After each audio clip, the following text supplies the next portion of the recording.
दीपक चौरसिया बात कर रहे हैं तो मुझे लगता है कि ये कोई बीजेपी के कोई प्रवक्ता बोल रहे हैं या फिर मोदी सरकार के कोई करीबी आदमी बोल रहे हैं। मुझे बड़ी हैरानी होती है। पत्रकार जो लोग इसको जर्नलिज्म कह रहे हैं, जर्नलिज्म को या तो समझते नहीं या उन्होंने जिंदगी में कभी जर्नलिज्म किया नहीं है। जर्नलिज्म नहीं है, ये वल्चरिज्म है, ये गिद्धबाजी हो रही, सुबह शाम गिद्धबाजी हो रही। अगर आप इसको गटर जर्नलिज्म कहें, आप इसको देशद्रोही जर्नलिज्म कहें। पिछले 1.5 महीनों से जिस बेशर्मी के साथ सुबह शाम कवरेज किया जा रहा है, देशद्रोही की बात तो मैंने नहीं की। ये सर्टिफिकेट तो आप दे रहे हैं ना पत्रकारों को। मतलब मजाक हो रहा है क्या इस देश के अंदर? अगर ये पत्रकारिता है तो माफ करिएगा, मैं ऐसे लोगों को पत्रकार नहीं मानता। ऐसे लोगों को मैं सिर्फ और सिर्फ देशद्रोही कहता हूं, इसके अलावा मेरे पास कोई दूसरे शब्द नहीं है। देश नीति, केवल सच्ची और पक्की खबरें। राजनीतिक विश्लेषक आशुतोष ने गोदी मीडिया के एंकर दीपक चौरसिया को अपनी औकात दिखाई। गोदी मीडिया के एंकर के मुंह पर जिस तरह से तमाचा मारा गया वो हर कोई याद रखेगा। एनडीटीवी के डिबेट शो पर गोदी मीडिया और दीपक चौरसिया को देशद्रोही बताया गया। आशुतोष ने लाइव डिबेट पर दीपक चौरसिया को जिस तरह से धोया है, उसके बाद कल रात को जरूर गोदी मीडिया के एंकर को नींद नहीं आई होगी। सुशांत केस को मीडिया जिस तरह से कवरेज दे रहा है वो सही है या गलत, इसी मुद्दे पर एनडीटीवी में डिबेट हो रही थी, जहां न्यूज नेशन चैनल के एंकर दीपक चौरसिया और राजनीतिक विश्लेषक आशुतोष गुप्ता आमने सामने थे। फिर किस तरह से आशुतोष ने दीपक चौरसिया को बीजेपी सरकार का चाटुकार कहा, आप भी जरा देखिए। मैं इसको मीडिया ट्रायल नहीं मानता, क्योंकि मेरा ये मानना है कि एक मीडिया कवरेज है, और अगर कोई बड़ी स्टोरी होगी जिसमें एक स्टार शामिल होगा, उसमें एक हीरोइन शामिल होगी। जो लोग इसको जर्नलिज्म कह रहे हैं, जर्नलिज्म को या तो समझते नहीं या उन्होंने जिंदगी में कभी जर्नलिज्म किया नहीं है। और इनफैक्ट बड़े बड़े छोटे छोटे आप क्राइम के केसेस देख लीजिए, किस तरह कारपेट कवरेज हुआ है। मैं बड़ी अदब के साथ ये बात कहना चाहता हूँ, जर्नलिज्म नहीं है, ये वल्चरिज्म है, ये गिद्धबाजी हो रही, सुबह शाम गिद्धबाजी हो रही। कि इस तरह की खबरों में लोगों का इंटरेस्ट भी काफी होता है। इस देश के बड़े बड़े पत्रकार जो हैं, दरअसल आज की तारीख मेरा मानना यह है कि अगर उनको देशद्रोही कहा जाए तो इसमें किसी तरीके की कोई अतिशयोक्ति नहीं होगी। ये पत्रकारिता नहीं कर रहे हैं, ये देशद्रोह कर रहे हैं एक तरीके का। संकेत हर टेलीविजन चैनल और मेरे मित्र आशुतोष जो पत्रकारों को देशद्रोही कह रहे हैं, चलिए वो रिटायर्ड पत्रकार और रिटायर्ड पॉलिटिशियन है, हम लोग देशद्रोही सही, लेकिन मैं इस बात का जवाब देना चाहता हूँ। इस वक्त हिंदुस्तान अपने इतिहास के सबसे नाजुक दौर से गुजर रहा है।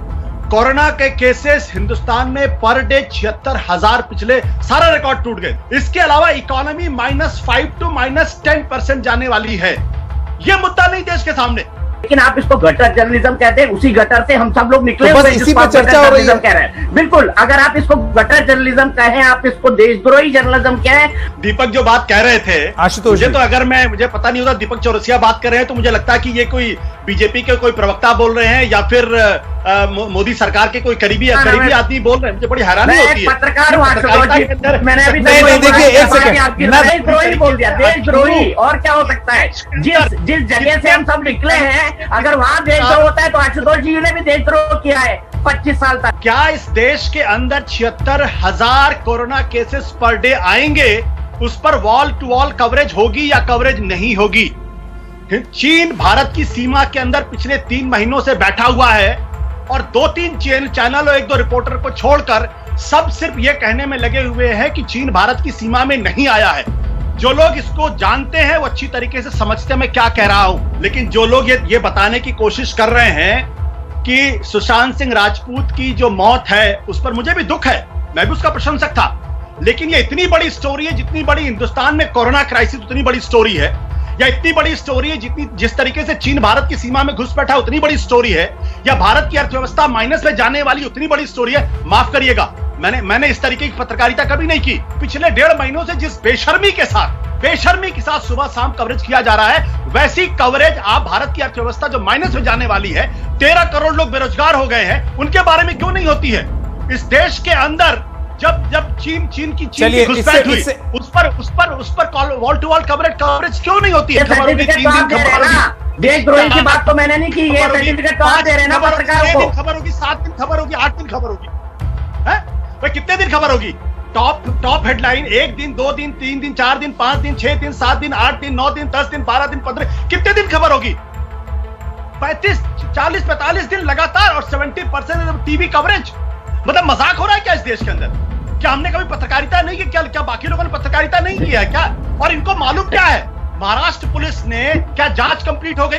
क्या महाराष्ट्र पुलिस ने अपनी जांच चार्जशीट कोर्ट के सामने पेश की?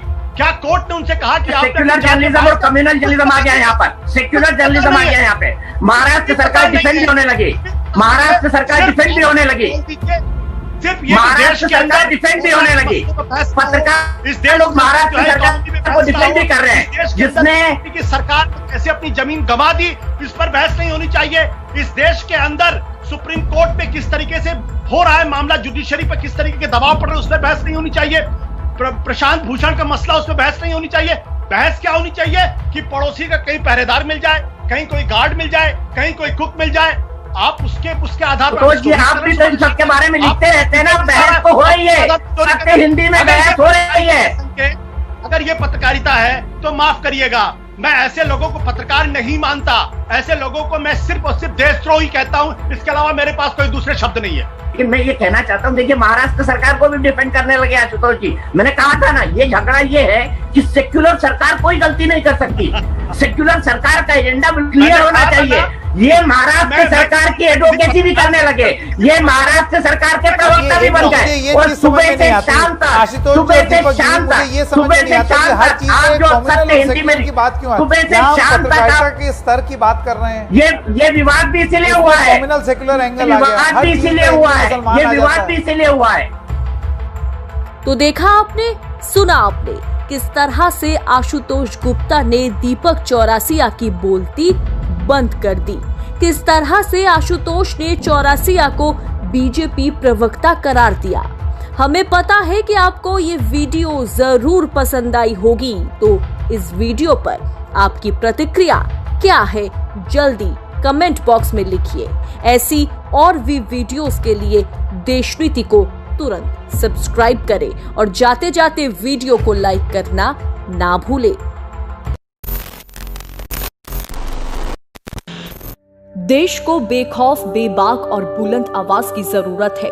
देशनीति को स्वतंत्र पत्रकारिता करने में मदद करें।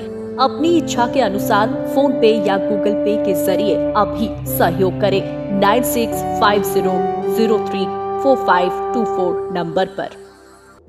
देश की राजनीति की हर खबर सबसे पहले पाने के लिए सब्सक्राइब करें देशनीति को और खास नोटिफिकेशन के लिए बेल आइकॉन को जरूर दबाएं।